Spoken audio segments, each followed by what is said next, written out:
जनकपुर शीतला रानी के नैहर, शीतला रानी के नैहर हो। बहिनी होई गया जोधिया में सोर की राम ससुरार गए, राम ससुरार गए हो। बहिनी होई गया जोधिया में सोर की राम ससुरार गए, राम ससुरार गए हो। सासु जदी चंदन पिढ़ई सरहज जुड़ा, पानी सरहज जुड़ा पानी हो।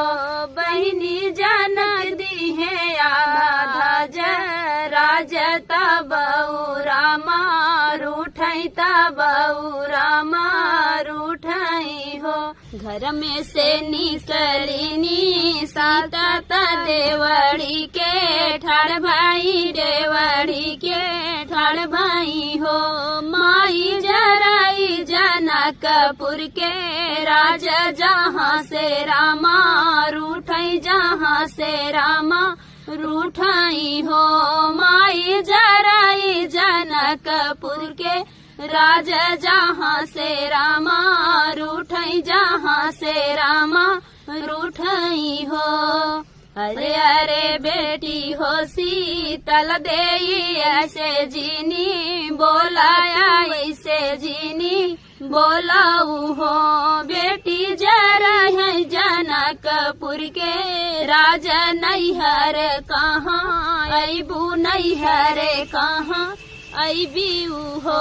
बेटी जरा है जनकपुर के राजा नैहर कहाँ, अबू नैहर कहाँ अबू हो। हमरे तराम ये सब पिया वाला खन, ये सब देवर लखन, ये सब देवरू हो। माई हमारे सेवा कहनु मान नैहरे आही, अबई नैहरे नाही अबई हो। माई हमारे सेवा कहनु मान नैहरे नाही, अबई नैहरे नाही अबई हो। तुहर राम मरी है लखन गारी, यही है लखन गारी यही है हो।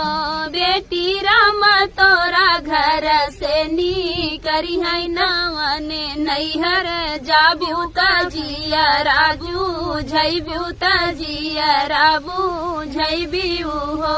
बेटी राम तोरा घर से नी करी है कवाने नैहर, जाबू तजिया राबू झैबू तजिया राबू झैबू हो। हमारा रमैया माई मरी है त घरा से नी करी है त घरा से नी करी है हो। माई हनहु बने है चली जाबई नैहरे नाही, अबई नैहरे नाही अबई हो। माई हमहु बने है चली जाबई नैहरे नाही।